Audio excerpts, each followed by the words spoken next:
말씀 갈라디아서 5장 16절에서 25절 말씀입니다. 함께 한 목소리로 읽도록 하겠습니다.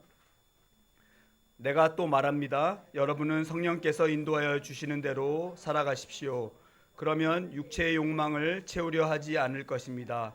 육체의 욕망은 성령을 거스르고 성령이 바라시는 것은 육체를 거스릅니다. 이 둘이 서로 적대 관계에 있으므로 여러분은 자기가 원하는 일을 할 수 없게 됩니다. 그런데 여러분이 성령의 인도하심을 따라 살아가면 율법 아래에 있는 것이 아닙니다. 육체의 행실은 환히 드러난 것들입니다. 곧 음행과 더러움과 방탕과 우상 숭배와 마술과 원수 맺음과 다툼과 시기와 분냄과 분쟁과 분열과 파당과 질투와 술 취함과 흥청망청 먹고 마시는 노름과 그와 같은 것들입니다. 내가 전에도 여러분에게 경고하였지만 이제 또다시 경고합니다. 이런 짓을 하는 사람들은 하나님의 나라를 상속받지 못할 것입니다. 그러나 성령의 열매는 사랑과 기쁨과 화평과 인내와 친절과 선함과 신실과 온유와 절제입니다. 이런 것들을 막을 법이 없습니다. 그리스도 예수께 속한 사람은 정욕과 욕망과 함께 자기의 육체를 십자가에 못 박았습니다. 우리가 성령으로 삶을 얻었으니 우리는 성령이 인도해 주심을 따라 살아갑시다. 아멘. 제가 여러 교수님들을 모셔봤지만 손봉호 장로님처럼 본인께서 직접 파워포인트를 만드셔서 이메일로 보내주시고 또 USB에다가 이렇게 저장해가지고 업데이트해주시고 이런 교수님을 뵌 적이 없습니다. 제가 뵐 때마다 많은 것을 배우게 되는데요. 오늘 장로님께서 성령의 열매와 육체의 행실이란 제목으로 말씀 전해 주실 때 여러분들 큰 은혜 받으시기 바라고요. 나오실 때 큰 박수로 환영하겠습니다.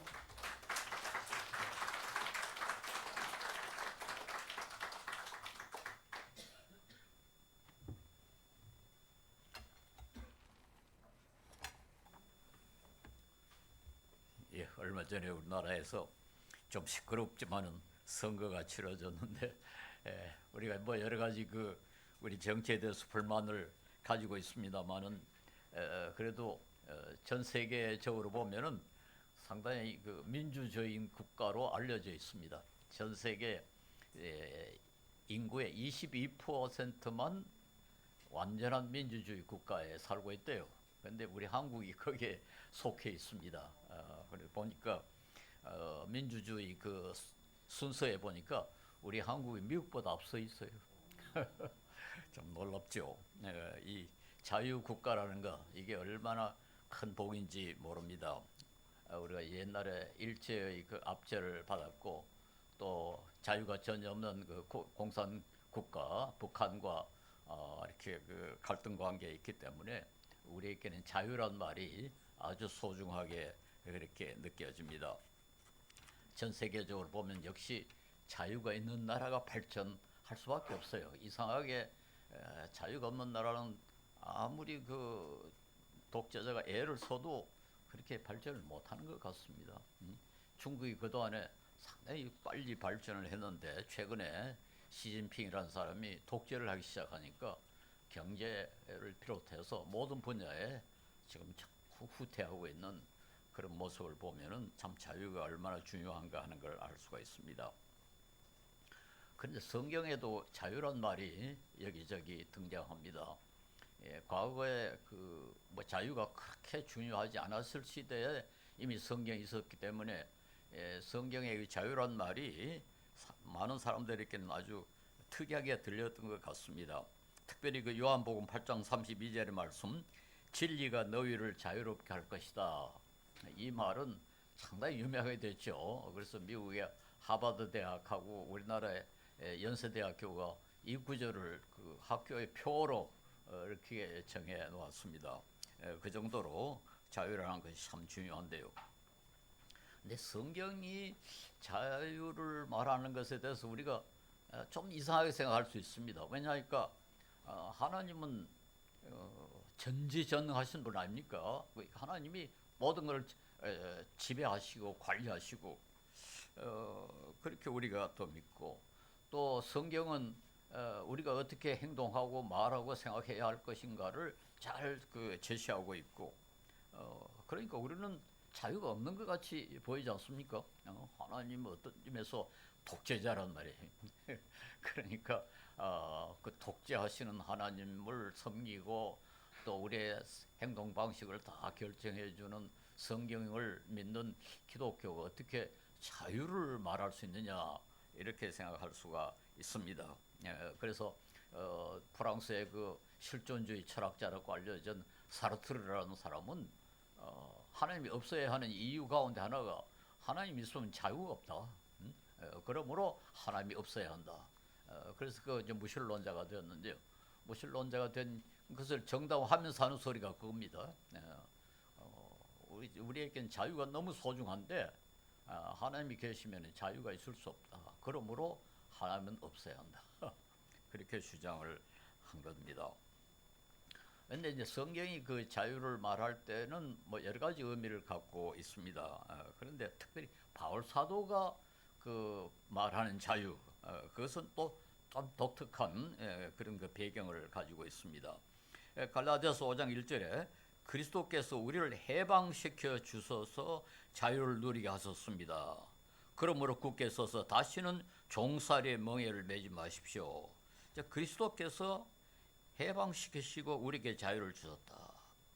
또 5장 13절 상반절에 보면 형제자매 여러분, 하나님께서는 여러분을 부르셔서 자유를 누리게 하셨습니다. 그렇게 바울 사도가 이 자유를 상당히 강조를 하고 있는데 이 자유가 어떤 자유일까 우리가 좀 알 필요가 있습니다. 이가 아주 쉽게 말해서 그 율법으로부터 자유를 뜻합니다. 초대교회는 그리스도인들이 그 이방인들도 있었고 유대인들도 있었는데 유대인들 가운데 예수를 믿는 사람들, 이 사람들은 뭐 모두가 다 그런 건 아닙니다. 그중 일부는 아직까지 그 구약 시대의 그 사고 방식을 또 행동 방식을 일치를 못 해가지고 물론 우리가 예수를 믿어야 구원을 받는다. 그러나 그래도 율법도 지켜야 되고 할례도 받아야 된다. 그렇게 주장한 사람들이 있었어요. 네. 그런 걸 우리 신학에서는 그 유대주의자라 그렇게 부르는데요.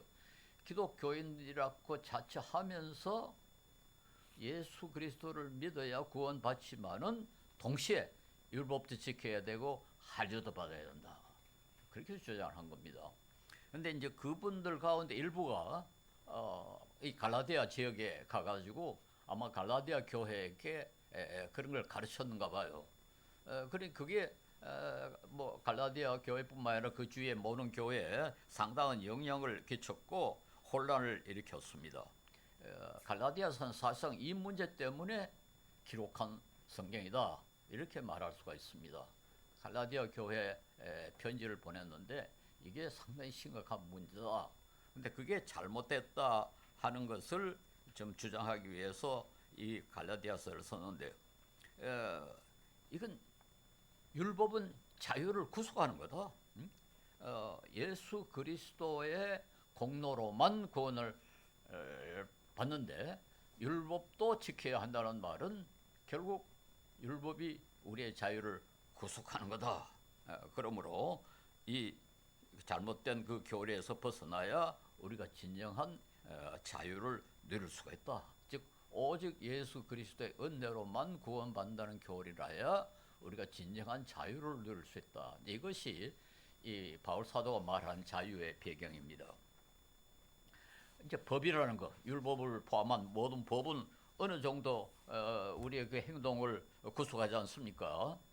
가령 옛날에 뭐 신호등 교통법이 없었을 때는 뭐 마음대로 다녔습니다. 그런데 요즘은 신호등이 딱 있으니까 빨간불이 켜지면 하는 숲에 서 있어야죠.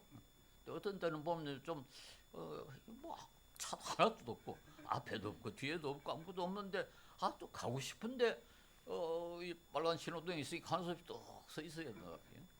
그때는 조금 이상해요. 또 내가 이걸 지켜야 되나? 어떤 점에서 내 마음대로 할 수가 없는 거죠. 그리고 마음대로 할 수 있어도 별 문제가 아닌데도 불구하고 법이 있기 때문에 하는 수 없이 이렇게 서 있단 말이에요. 저는 집에서 그 뭐 텃밭에 이제 뭐 채소도 키우고 농사를 조금 짓는데 아니 뭐 이 저 쓰레기가 많이 나와요. 근데 그걸 막 깨끗하게 태워버리고 싶은데 아 이거 태우면 또 안 된다는 거예요.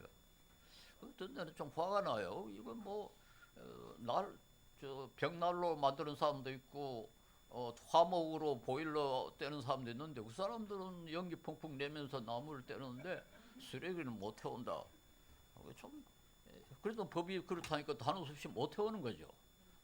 그러니까 자유가 상당히 구속을 받습니다. 네, 그래가지고 법을 어기면은 경찰이 잡아가거나 뭐 판사 앞에서 벌을 받아야 되니까 하는 수 없이 법을 지킨단 말이에요.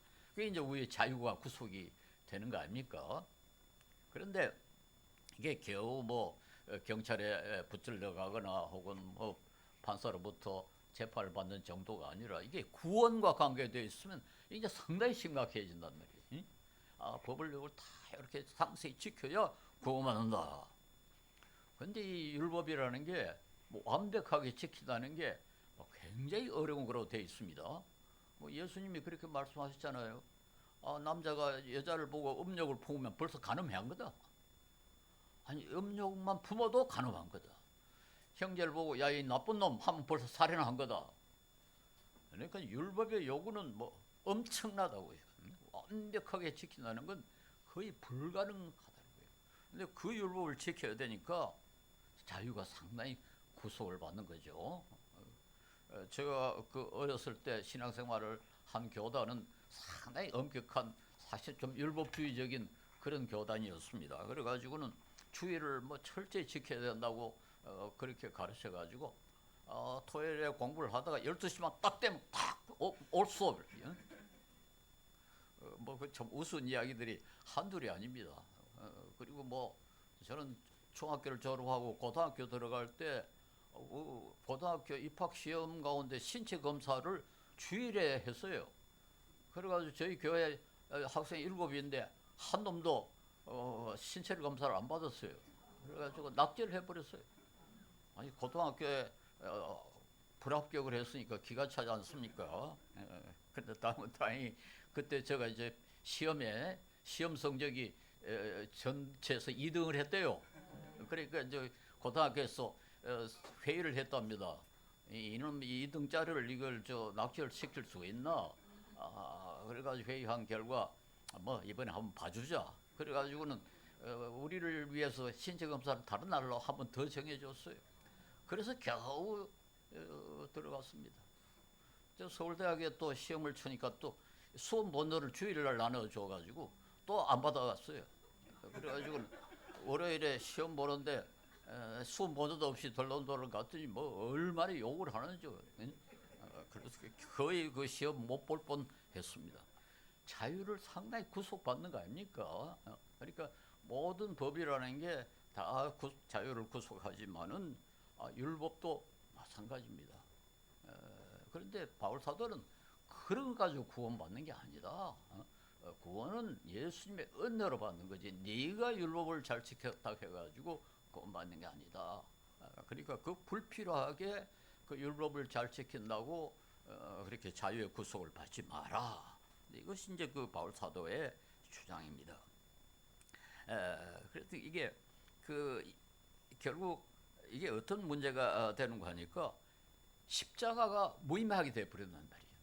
그러니까 십자가의 공로로만 구원받는데 아니 십자가가 중요한 게 아니고 예수님이 중요한 게 아니고 내가 율법을 지키는 게 중요하다. 그러니까 예수님의 공로가 아니고 나의 공로로 구원받는 게 된단 말이에요. 그러니까 이건 상당히 중요한 거죠. 이 문제 때문에 초대교회에서는 상당히 문제가 생겼습니다. 그래서 바울과 바나바가 선교지에 있다가 예루살렘으로 의논하러 갔잖아요. 예루살렘에 올라가서 이제 베드로와 요한과 야고보 이런 분들과 회의를 몇 번이나 하고 그랬습니다. 그래서 이제는 율법이 아니라 예수 그리스도의 십자가의 공로로만 구원받는 거다. 그 교리를 확정지었고 그것을 바울 사도가 이 갈라디아서 편지를 통해 가지고 특별히 강조를 했습니다. 근데 그런데도 불구하고 이 어떤 유다주의자들이 갈라디아 교회에 가서 아니야 역시 율법을 지켜야 된다. 아니야 역시 할례를 받아야 된다. 그러니까 바울 사도가 이제까지 가르친 것이 헛일이 될 그런 위험에 빠졌습니다. 그래서 갈라디아서 4장 11절에 보면은 내가 너희를 위하여 수고한 것이 헛될까 두려워하노라. 내가 그동안 노심초사해서 교회를 세우고 이 십자가의 도를 가르치고 그렇게 했는데 유다주의자들이 이런 소를 해가지고 교인들을 흔들어 놔서 내가 한 일이 헛된 일이 되지 않을까 걱정한다고 그렇게 썼어요. 예. 그런데 이 바울은 율법의 준수가 아니고 그리스도의 믿음으로만 구원받는다. 이것이 우리를 해방시킨 것이고 율법의 구속으로부터 해방을 시킨 것이고 그것이 자유를 뜻한다. 그래서 갈라디아서 5장 1절에 우리가 읽지는 않았습니다만 그리스도께서 우리를 해방시켜 주셔서 자유를 누리게 했습니다. 그리스도께서 우리를 율법으로부터 해방시켜서 자유를 누리게 했습니다. 그러므로 굳게 서서 다시는 종살이의 멍에를 매지 마십시오. 그렇게 했습니다. 자, 여기까지 이제 우리가 이해가 됐는데 여기 이제 문제가 하나 생겼습니다. 법이라는 게 왜 있습니까? 법이 없어도 된다면 법 만들죠. 법이 있는 건 행동의 어떤 규제를 정해가지고 그래서 질서를 유지하려고 만든 거고 특별히 이제 약한 자를 보호하기 위해서도 법이 필요하거든요. 교통 신호가 없으면 어떻게 됩니까? 뭐 사고 나겠죠. 사고 계속해서 날 거고 특별히 이제 그래 되면은 이 탱크나 뭐 큰 덤프 트럭은 뭐 마음대로 막 다닐 수 있을 것이고 조그마한 자동차는 길거리에 나가지도 못하겠죠. 뭐 와까 더 들어박으면 어떡하겠어요.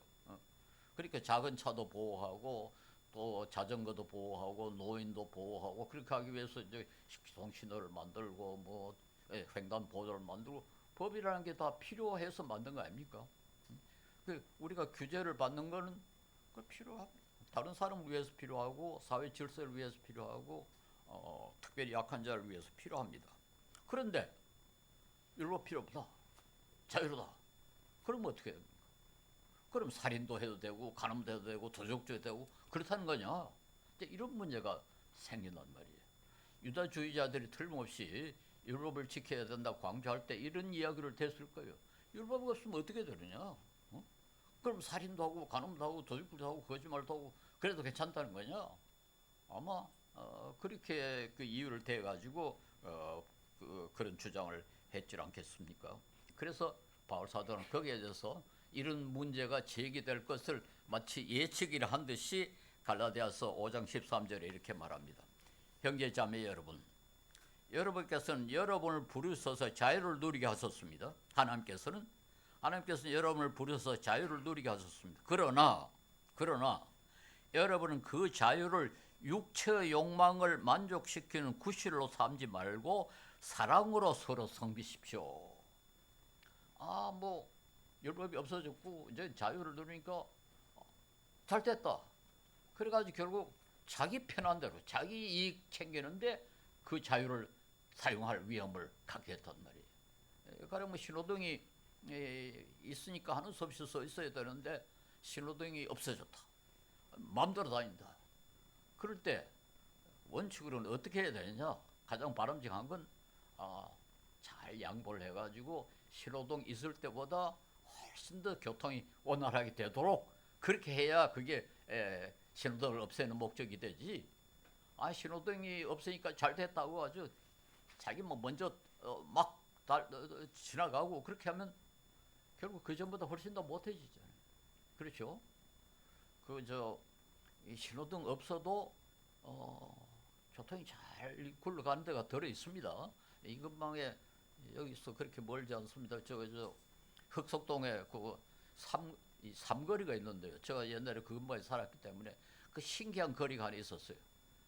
삼거리에서 차가 뭐 계속해서 오는데 신호등이 없어요. 지금도 없어요. 근데 이상하게 그게 잘 굴러가요. 거기에 뭐 사고 나는 거 한 번도 보지를 못했고 체증이 생기는 걸 보지를 못했어요. 어떤 데는요 신호등이 없어야 교통이 더 원활해지는 데가 있습니다. 그건 뭐 아마 지리적인 조건인지 뭐 사람들의 특성인지 모르겠습니다만 마찬가지입니다. 가령 신호등이라는 법이 없으면은 결과적으로 교통이 훨씬 더 원활하게 돌아가도록 돼 있을 때만 그게 정당성이 있지. 아, 신호등 없으니 잘 됐다고. 큰 차 몰아주시고 내가 뭐 탱크 몰고 다니니까 다른 차는 뭐 죽든지 살든지 상관없다. 막 지나고 자기 욕망 충족시키기 위해서 그렇게는 하지를 말아라. 그렇게 바울이 이야기를 한 겁니다. 그래서 자유가 방종이 되면 안 된다. 자유는 결국 사랑을 위해서, 다른 사람의 이익을 위해서, 더 좋은 질서를 위해서 자유가 사용돼야지 방종, 자기의 욕망 충족시키기 위해서 사용되는 그런 자유, 이거는 안 된다. 바울이 그걸 여기에 지적을 합니다. 그렇게 하면서 이럴 때 할 수 있는 거 어떻게 해야 그게 가능하냐? 어떻게 자유로우면서도 다른 사람을 개를 안 끼치고 그 자유를 사용할 수 있느냐? 이게 바로 성령의 인도.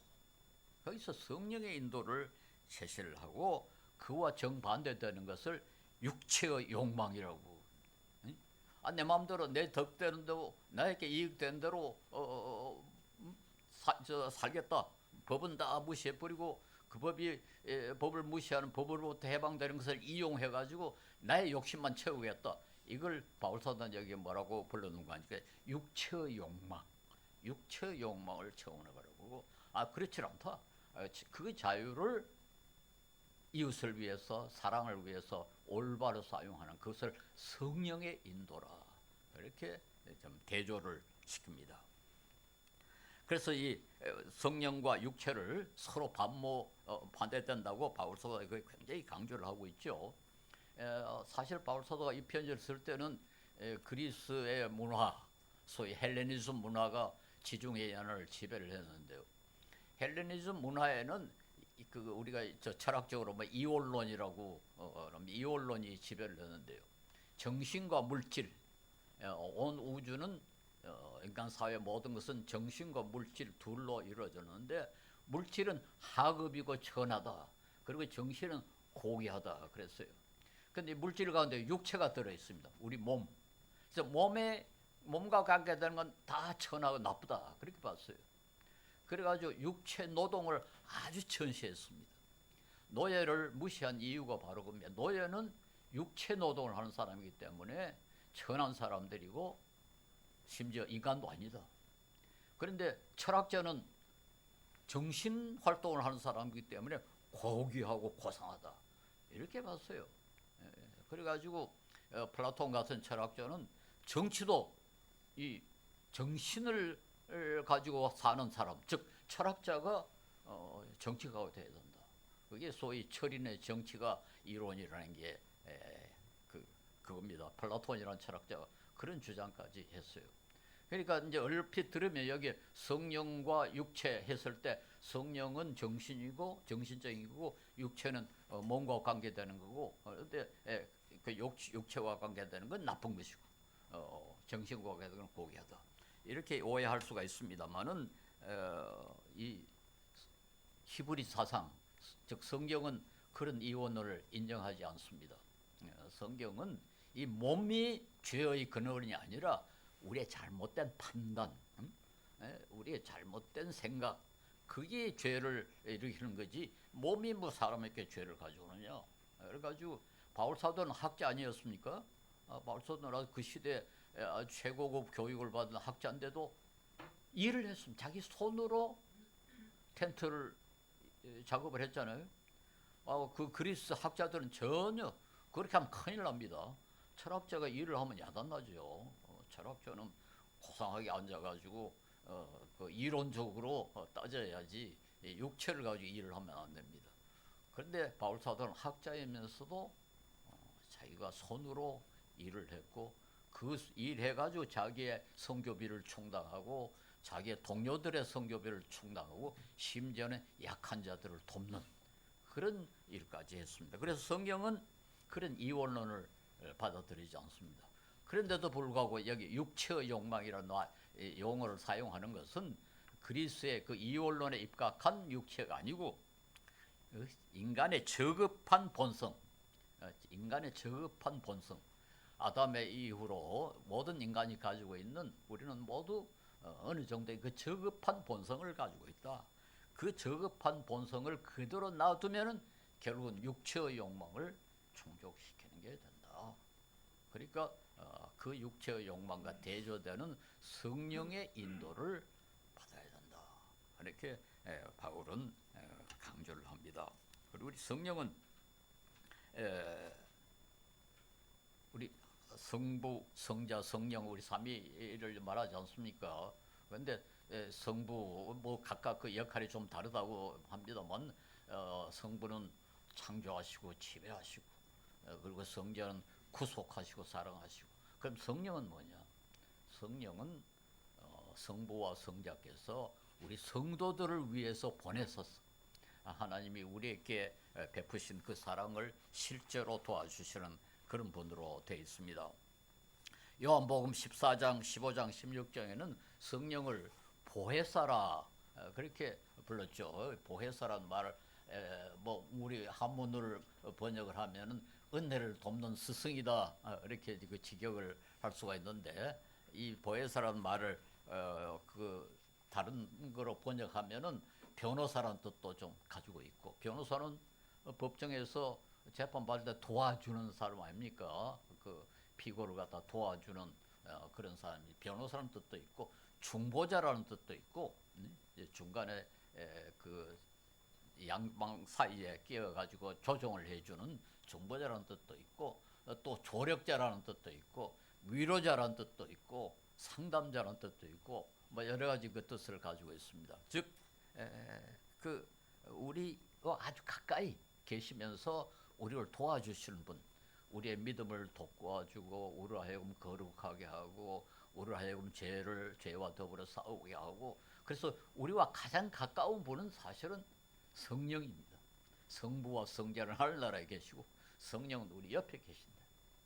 우리 기도할 때 여러분은 어떻게 기도하시는지 모르겠습니다만 어떤 때는 우리 기도할 때 보면 하늘에 높은 하늘에 계시는 하나님을 향해서 기도하는 것 같은 그런 느낌을 받으면요 기도가 조금 좀 뭐랄까요 힘이 없어져요. 그런데 어떤 때는 성령께서 바로 내 옆에 계신다. 바로 옆에서 내가 속삭이는 걸 다 들으신다. 그렇게 할 때 기도가 훨씬 더 잘 될 때가 있습니다. 사실 그렇죠. 성령은 우리와 함께 계시고 우리 안에 계시고 우리의 믿음을 돋워 주시고 우리의 기도를 들어주시는 그런 분입니다. 그런데 오늘 본문에는 이 성령 물론 그 보면 기적을 행하시는 그런 분이기도 합니다. 그러니까 우리 한국 교회에서는 성령의 능력 그걸 굉장히 강조하죠. 성령의 능력으로 우리가 이것도 할 수 있고 저것도 할 수 있다. 그럴 때 항상 이제 성령을 이야기하고 병 고칠 때 성령의 능력으로 병 고친다. 이제 거기에 상당히 관심을 많이 가지고 있는데요. 성령은 물론 능력을 행사하시는 분이고 기적을 행하시는 분이지만은 그와 못지않게 우리 옆에 서서 우리를 도와주시고 우리를 위로해 주시고 우리를 안내해 주시고 우리를 하여금 죄와 더불어 싸우게 하시고 그런 분이십니다. 그런데 오늘 그 본문에는 이 성령이 하시는 일 가운데 또 하나 일을 굉장히 강조를 했는데 뭔가 하니까 율법 대신 사랑을 실천할 수 있도록 우리로 하여금 사랑을 실천할 수 있도록 그렇게 하시는 분으로 되어 있습니다.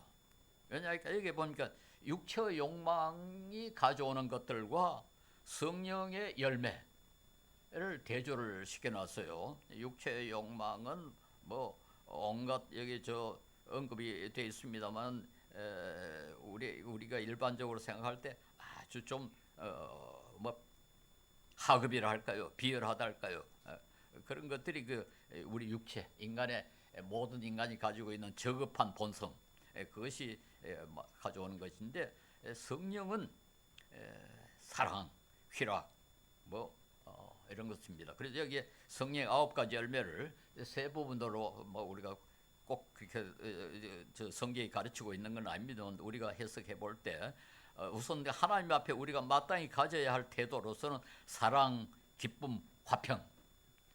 우리 그리스도인이 하나님 앞에서 항상 사랑으로 가득 차 있어야 되고 기뻐해야 되고 화평해야 된다.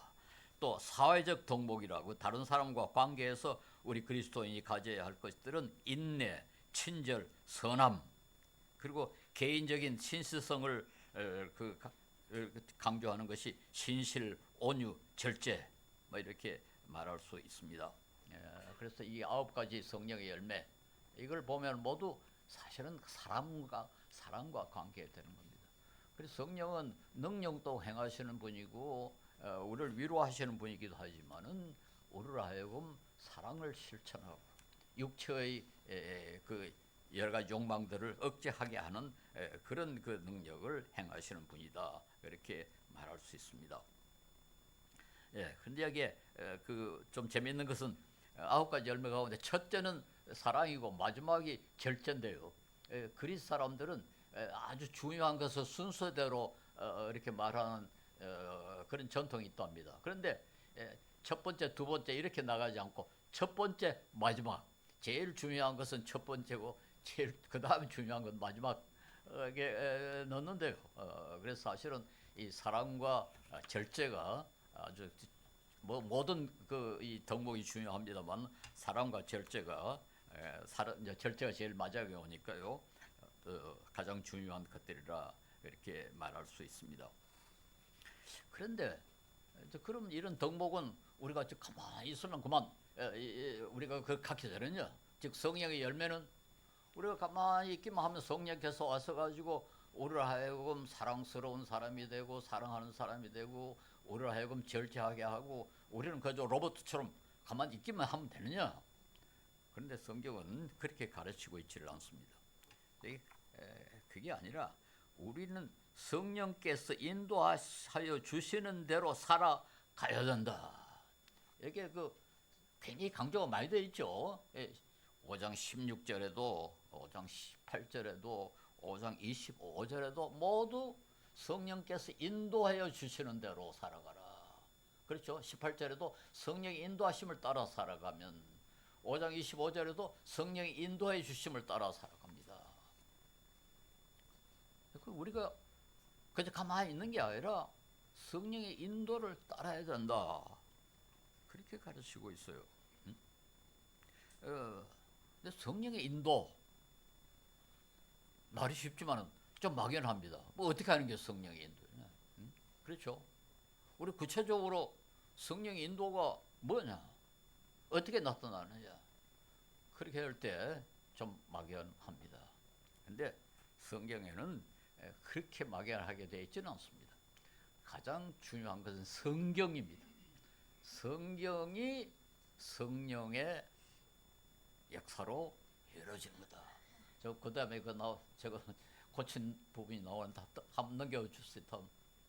예, 디모데후서 3장 16절에 17절에 이제 성경에 대해서 모든 성경은 하나님의 영감으로 된 것으로 이 하나님의 영감 이게 성령의 영감이라 성령의 능력으로 된 것으로 이렇게 봐야 되는데 좀 더 구체적으로 보면 사도행전 1장 16절에 형제자매 여러분 예수를 잡아간 사람들의 앞잡이가 된 유다에 관하여 성령이 다윗의 입을 빌어 미리 말씀하신 그 성경 말씀이 그렇죠. 성경 말씀이 어떻게 이루어졌냐? 다윗의 입을 빌어서 누가 말했냐? 성령이 그렇죠.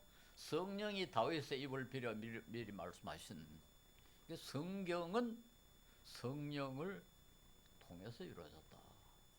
그래서 막연하게 인도하는 게 아니라 막연하게 우리가 가만히 있으면 이렇게 뭐 성령이 이렇게 끌고 가는 것이 아니라 성경이 아주 구체적으로 우리가 어떻게 살아야 할 것인가 어떻게 행동해야 할 것인가를 제시한다. 물론 우리 성경이 아무리 있어도 읽지 않으면 아무 소용이 없죠. 그러니까 성경을 읽고 성경을 풀이한 설교를 듣고 그리고 기도하는 가운데서 성경의 말씀을 순종해야 되겠다는 마음 이건 성령이 불러일으키는 거죠.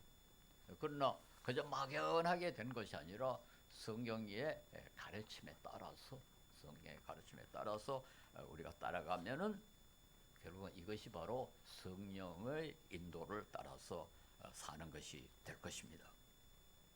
그래서 이렇게 해서 우리 인격이 조금씩 변화되는 것을 우리 그 신학에서는 성화라고 합니다. 성화라는 것은 거룩하게 된다, 그런 뜻이죠. 좀 더 거룩하게 된다. 그래서 로마서에 보면은 하나님이 어떤 사람을 택하신 사람을 의롭게 하게 하시고 의롭게 한 사람을 거룩하게 하신다. 그렇게 가르칩니다. 그래서 우리 그리스도인들은 원칙으로는 하나님이 우리를 택하셔서 우리를 예수 그리스도의 십자가의 공로를 의롭게 하시고 의롭게 한 사람을 그대로 두시는 것이 아니라 거룩하게 한다. 거룩하게 한다는 말은 조금씩 인격이 변화돼 가지고 좀 더 거룩한 사람으로 나타난다. 다른 말로 말해서 성령의 열매를 더 많이 맺고 더 확실하게 맺는 그런 사람으로 만들어 주신다. 입니다. 그래서 우리 신학에서는 이 성령의 역사와 인간의 노력 이것이 같이 간다. 이렇게 좀 영어 표현으로 concurrent라는 말을 씁니다. current라는 게 흐른다 하는 뜻이에요. concurrent라는 같이 흐른다. 즉 성령의 역사와 우리의 노력이 같이 흘러서 우리가 조금씩 변화하고 거룩하게 된다. 그렇게 말합니다.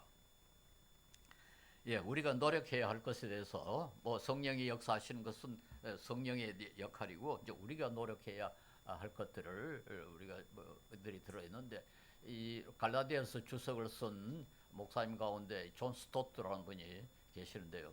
아주 참 뛰어난 목사님입니다. 영국의 올 소울 처치라는 아주 큰 교회 목사님이었는데 저도 영국에 한번 방문한 길에 가서 그 목사님 설교를 한번 들어본 일이 있습니다.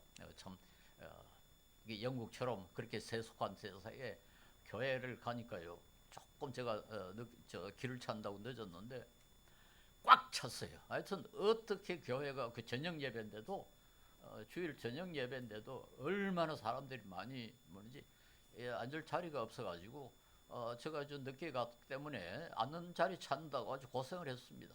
그 안내하시는 분이 저를 데리고 가서 오늘도 겨우 자리 하나 얻어가지고 그렇게 앉을 수 있었는데 설교도 뭐 성경 해석이에요. 성경을 한 절씩 읽어가면서 풀이하는 게 설교였어요. 그런데 놀라운 건요, 젊은 사람들이 꽉 찼는데 모두 노트를 가지고 적어요. 목사님의 그 성경 공부를 적고 있어요. 그래서 제가 아주 그 사실에 인상을 받았습니다.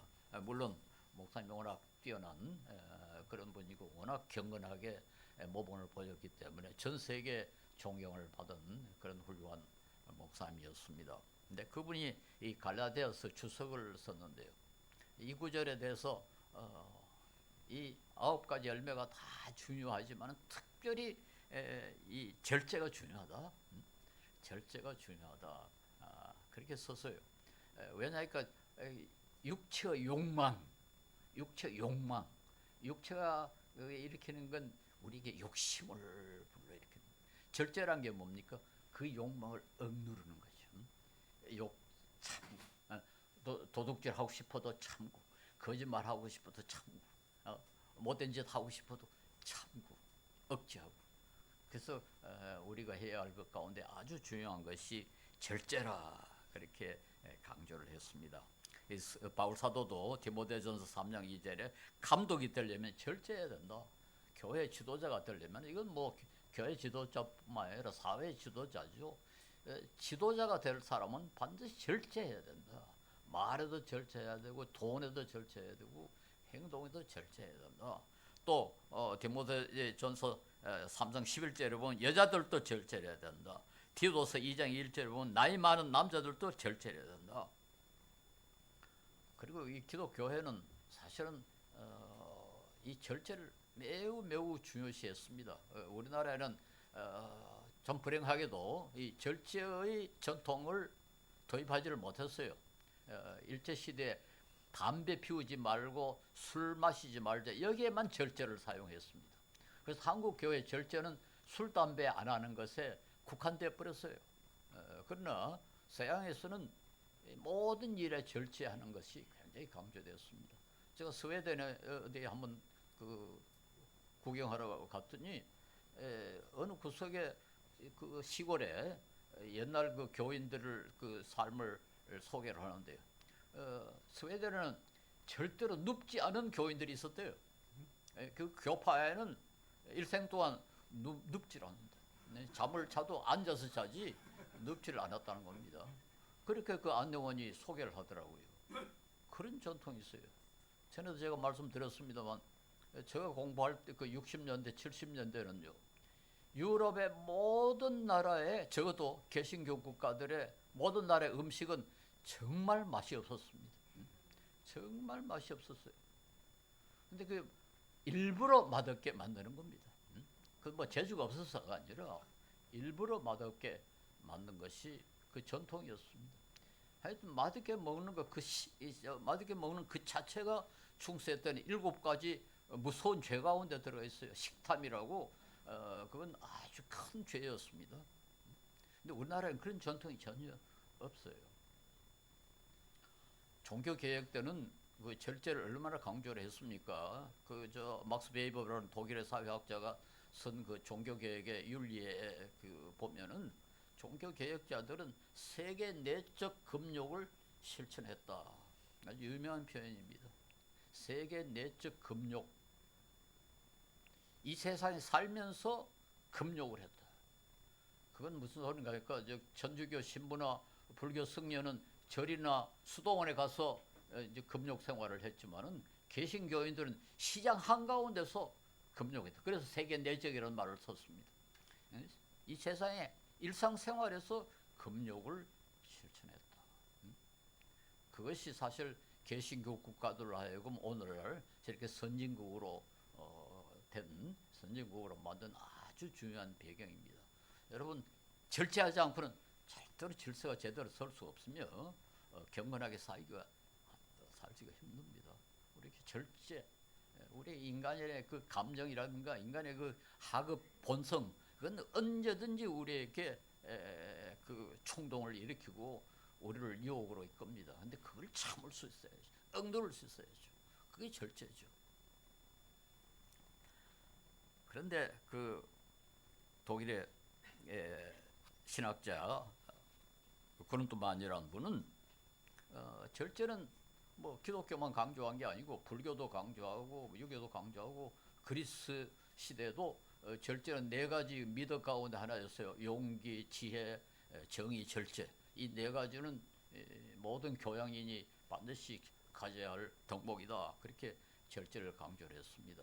그런데 그룬트만은 그 사람들도 절제를 강조했지만은 그 사람들은 자기의 도덕적 수양, 나는 절제하다. 그래서 나는 훌륭한 도덕군자다. 자기의 도덕적 수양을 위해서 절제를 강조했는데 성경이 가르치는 절제는 이웃의 이익을 위해서 절제합니다. 내가 훌륭한 사람이 되기 위해서가 아니고 내가 하나님 앞에 올바로 서고 그게 중요한 게 아니라 그렇게 해야 이웃이 손해를 안 본다. 절제도 사랑을 위한 거다. 그렇게 지적을 했고요. 아주 중요한 지적입니다. 여러분 우리 성경이 얼마나 위대하고 일관성 있는 건가 하는 걸 가르쳐주고 있어요. 성령의 9가지 열매는 궁극적으로 사랑을 위한 겁니다. 하나님에 대한 사랑과 이웃에 대한 사랑을 위해서 있는 덕목들입니다. 그 하나하나 여러분 읽어보십시오. 다 결국 그런 덕목을 갖게 되면은 이웃에게 좋은 인상을 주고 이웃과 관계가 원만해지고 이웃에게 덕이 되는 겁니다. 그런데 이 바리새인들은 율법을 그렇게 지키질 않았어요. 사실 율법을 가만히 따져보면 살인하지 마라. 그건 뭡니까? 이웃 죽이지 마라는 거 아닙니까? 그 율법을 지켜야지 이웃이 안 죽는단 말이에요. 그렇잖아요. 도둑질하지 마라. 도둑질하지 않은 내가 중요한 게 아니고 내가 도둑질 안 하면 이웃이 도둑을 안 받는 거죠. 그래서 율법은 사실 이웃을 위해서 있는 겁니다. 그런데 바리새인들은 이웃은 안전에도 없고 나는 살인하지 않아. 나는 도둑질하지 않아. 거기에 초점을 맞췄다. 그게 나는 훌륭한 사람이야. 그 사랑과는 전혀 관계없는. 그러니까 이방인들이 절제하는 것도 마찬가지입니다. 내가 불교 같으면 내가 금욕해야 극락에 가지. 또 헬레니즘 그 그리스 사람들은 내가 절제해야 신사가 되지. 그런데 성경이 가르치는 그게 아니고 네가 중요한 게 아니고 이웃이 중요하다. 네가 절제해야 이웃이 해를 당하지 않는다. 사랑을 위한 것입니다. 예, 우리 절제하면 우선 손해 볼 것 같습니다. 내가 욕심을 체려야 내가 덕을 보는데 내가 욕심을 누리면은 내가 양보하면 결국 내가 손해 보는 거 아니냐? 이렇게 생각합니다. 이게 이 세상의 논리예요. 근데 성경의 논리는 그게 아니야. 손해 보면 네가 덕을 본다. 성령의 열매가 맺어지면은 결과적으로 그게 사랑을 실천하는 것이고 사랑을 실천하는 것이면 결국 너도 덕을 본다. 구원의 대상이 될 수뿐만 아니라 하나님을 기쁘시게 하고 너 자신도 행복하게 된다. 예, 저도 한번 그 적기 이야기를 해서 죄송합니다만 한번 그런 걸 좀 실감을 한 일이 있습니다. 제가 지금 살고 있는 집을 지을 때 제가 그때 장애인 뭐 사역을 좀 돕고 있었는데 그래도 우리 집을 장애인 사역을 하는 사람이면 우리 집에 오는 사람은 휠체어를 타고 와도 마음대로 좀 다닐 수 있도록 그렇게 설계를 해주세요. 제가 이 설계자에게 부탁을 했어요. 그래서 우리 집에는 이 데크를 만들어 가지고 이 마당에서 내려 가지고 휠체어를 타고 안방에도 들어가고 부엌에도 들어가고 서재도 들어가고 화장실에도 마음대로 들어갈 수 있도록 그렇게 만들어 놨습니다. 그러니까 그냥 문턱이 다 없어져 버렸죠. 그런데 뭐 한 20년이 지나갔는데도 장애인은 휠체어 탄 장애인 딱 한 번밖에 오지를 않았어요. 그러니까 이건 뭐 완전히 그 낭비지요. 아니 그 꽤 돈이 들지 않습니까? 그 데크를 이렇게 경사로로 만들어야 되고 뭐 그러니까 이거 완전히 낭비한 거다.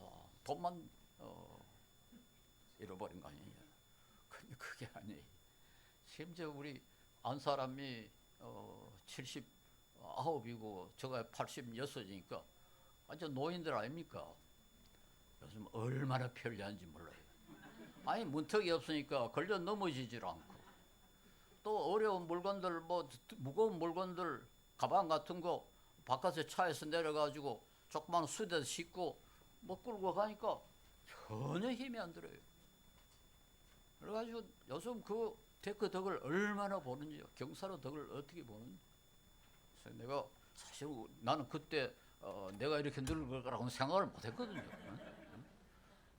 근데 결국은 내가 덕을 훨씬 더 많이 본다 하는 걸 발견했습니다.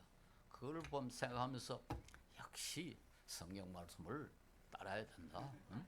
결국 이웃의 이익을 위해서 내가 관심을 쓰면 내가 덕을 보더라. 응? 내가 덕을 보더라. 그리고 뭐 그 장애인 우리 집에 방문한 장애인도 얼마나 편했겠어요.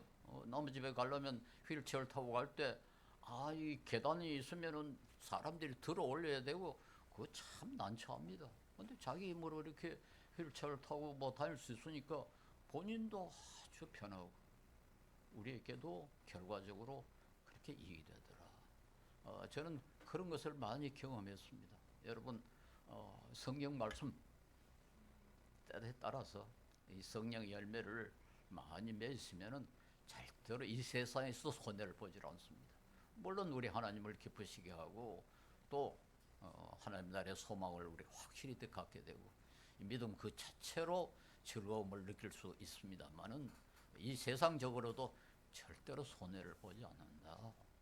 그런 것을 믿으시길 바랍니다. 그래서 여러분 신앙생활 할 때 이 성령의 열매 많이 맺으시고 조금씩 성화되는 그런 삶을 살 수 있기를 바랍니다. 기도하겠습니다. 자비로우신 주님, 거룩하신 성령님, 우리와 함께 하시고 우리 옆에서 우리를 도우시고 위로해 주시고 이끌어 주시면 감사하고 감사를 드립니다. 주님의 이 사랑을 받을 자격이 전혀 없는 것들이지만 주님께서 크신 은혜로 크신 사랑으로 우리를 이렇게 이끌어 주시고 우리에게 이렇게 복을 주사오니 우리가 감사하게 하옵시고 주님께서 명령하신 사랑 잘 실천하며 우리에게 많은 성령의 열매를 낼 수 있도록 우리에게 복을 주시고 힘을 주시고 우리에게 선한 마음을 허락하여 주시옵소서. 예수 이름 받들어 기도합니다. 아멘.